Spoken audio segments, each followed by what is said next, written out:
Hi Bolovies, welcome to Community Living with your girl Malevo. If you're new to the channel, please remember to subscribe, and if you're stopping back by and continuously supporting the channel, welcome back, welcome back, welcome back. So thank you very much to every single subscriber that has subscribed to the channel. We're currently at 427 subscribers, so we are about how many 73 people away from the giveaway. So the giveaway is manage your money like a grown up, right? So that will be the giveaway when we reach 500 subscribers. It will be current to 1 subscriber.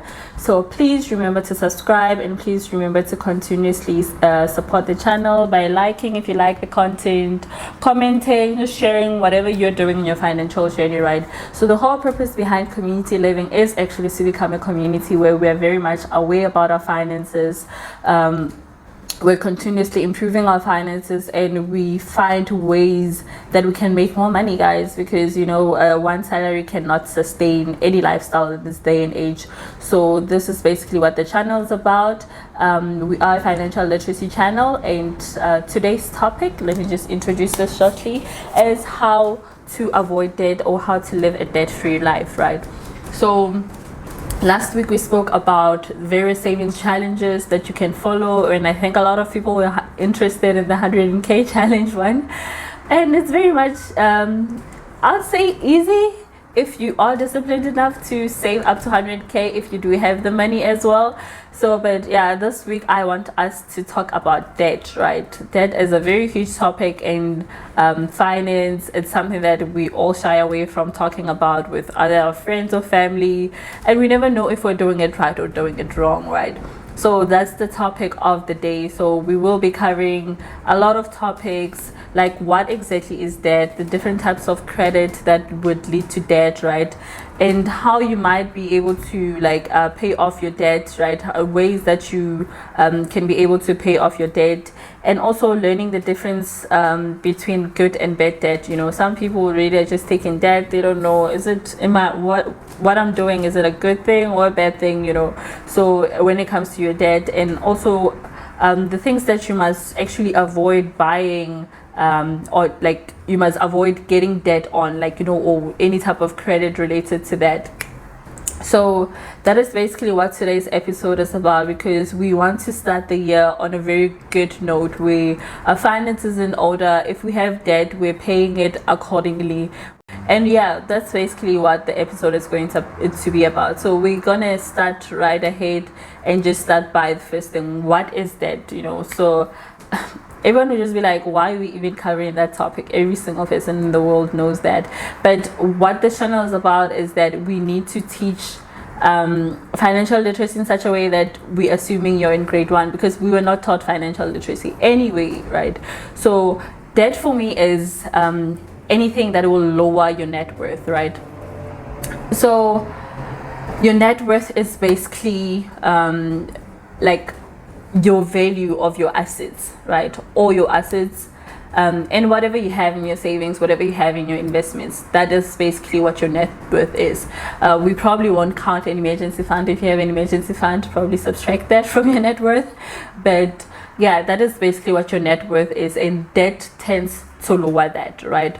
So it can also be seen as a liability, because it takes money from you. So anything that will be taking money from you, or that is sort of like a liability, is usually debt. A lot of people take out credit, and that credit will lead to debt in their lives, right? So we all have a clear definition of what debt is, and we might have it at this point, we might not have it at this point. Is it good, is it bad? I think we'll answer that later on, but for now, we all have a clear definition of what debt is. So we spoke about credit, that a lot of people take credit, and then with that, it leads to them being in debt, right? So we're just going to talk about the common types of credit that a lot of people end up being in debt with. So you will have maybe clothing account. Clothing account is a very common one. People even take it while they're still in varsity, and that is a grave mistake sometimes, because a lot of students don't know that they need to ensure that their accounts are up to date, so that they have a good and healthy credit history or credit score. Another one is vehicle. A lot of people take vehicle financing when they have to take on the like when they want to buy a vehicle, and then a home loan or bond, as we commonly know, mortgage in other countries like America. That's a type of credit, right? You have your credit card, you have your credit life. Sometimes when you're taking something that maybe let's just say you want to refurbish your house, right? And you can't really take a home loan because you already have the house, or you're not buying a house. Then you take out like a personal loan for whatever reason, which is a very bad idea, but we'll go on to explain the good and bad debt, right? So right now we're just talking about the common types of debt that people take. Overdraft is also just a, like, I don't know why anyone would go for an overdraft facility, but it does happen that some people they actually end up taking like an overdraft facility. So those are the common types of debt. You might have one, you might not have any of those, and if you don't have any of those, kudos to you, and keep it that way. That is how we actually get to that topic where we avoid debt, or we live a debt-free life, right?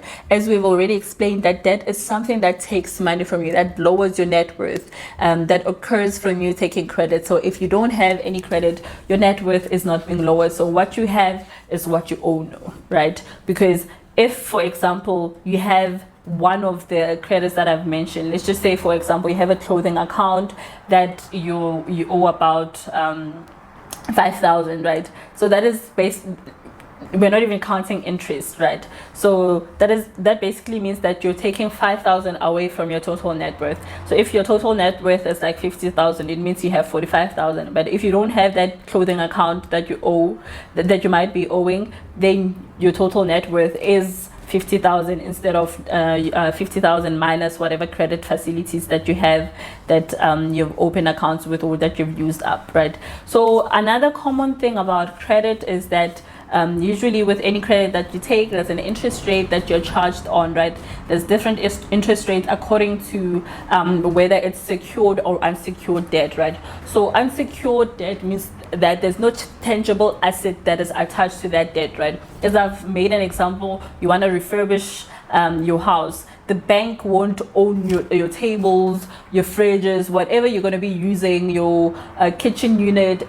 They won't owe that. So what they do is that they'll charge you more interest in the case that you do not pay your debt later on, right? And it's just a debt that they cannot control, and they themselves cannot control what you do with the money, right? So that's what usually an unsecured debt is like. So another unsecured debt is an overdraft facilities. Hence, what we see with the type of credit is that when it's unsecured, it usually has a high interest rate, right? And the repayment period, that is up to you as a consumer, but obviously that will be evaluated according to how much you earn, right? So you can choose to take a loan and repay it within 6 months. You can choose to take out a loan and repay it in 60 months, the same loan, right? It could be that you take 10,000 today, and then you repay it in 10 months, or you pay it in 2 months. So that is up to you and what you are able to afford, right? So affordability of the loan. So after you've calculated your income, expenses, and everything, how much are you left with? How much can you spare to reasonably pay for this, right? And banks actually have this whole thing of like sort of like a lending responsibility, where they can't really borrow you more than 30% of your total income. But it does happen that they do borrow you more than that. But we're not going to get into that. That is the bank's responsibility. But it's also your responsibility to know how much credit you afford, right? So yeah, that is basically it when it comes to the type of credit that I wanted to mention. And I've also mentioned that credit has two properties: interest rate and repayment period. So all credits have that, right? Then you obviously have the principal amount. That is the amount that you decide to take out the loan with, right? Then you have to pay interest on that principal amount based on the repayment period. So that's how credit facilities are made up of, right? So another thing is the bad and good debt that I wanted to talk about. I've already talked about unsecured debt, and as we can already figure from this conversation is that unsecured debt is usually bad debt, right? It's not always, because debt is also based on your utilization of that debt, right? What are you going to do with the money that you're borrowing from the bank? Are you just going to use it on a bride, on a wedding, on things that really don't matter in the long run? Because I have a friend who took a personal loan, which is looked at as a bad debt, right? And he went and bought a car and he paid it off in a year, right? Because he didn't want to take out vehicle financing where your repayment period is plus minus 36 months. They usually don't want to lend you money if it's going to be anything less than 36 months. But that's what my friend did, and that was not a bad debt, because also the debt was towards a vehicle that was going to be used as an asset, right? So that's what I'm saying, that bad and good debt is not simply because it's an unsecured or secured debt, right? So secured debt is like something that will have an asset, as I've already mentioned with the unsecured debt. So your home, your vehicle, there is an asset that the bank can be able to repossess and be able to recoup some of the money that they've borrowed you, right? So at least the principal amount, let's just say your loan is 50,000, at least they'll be able to get 50,000 by selling that asset that they gave to you, right? And then they'll have settled their debt with you. They will have settled whatever credit you had with them. So that's why it is secured. But not every secured debt is good debt. So we have to understand that the good versus bad of a debt is not based on whether it's secured or unsecured lending, but the utilization. So the main common thread of whether it's good or bad is the utilization, right? So if you take more house than you can afford, yes, a home loan is a good thing. But if you take 3 home loans and you really cannot afford that, that becomes a bad debt, right? So that is basically what I have to say on whether a debt is good or bad. Is what is it utilized for? Is it used to generate more income, right? Is it used to help you to get a higher net worth, right? Things like that. That's what you have to consider with the type of debt that you take to make it into a good debt, right? Regardless of whether it's secured or unsecured. That is just the semantics for the bank and not necessarily on your side. So another thing that I want us to talk about is paying off debt. How do you pay off debt, right? So you have went to a bank, you've secured a loan for whatever type of loan, right? As we've mentioned, it really doesn't matter, but try to always take a loan for the specific purpose, right? So if you want a car, try to get a vehicle finance. If you want a home, get a home loan. If you want something that is not within that range, see how you can get it. Like maybe a credit card, it might have lower interest than taking a personal loan, you know. So do compare based on interest rate, based on the repayment period, based on your affordability. So that's how you will determine which type of credit facility to take. And then another thing is paying off debt, as I've just started saying. So when you pay off debt, when you've already secured some form of credit, right, is you can either use the avalanche or the snowball method. That's the one that is advised generally in the I'll call it FinLit, financial literacy community, right?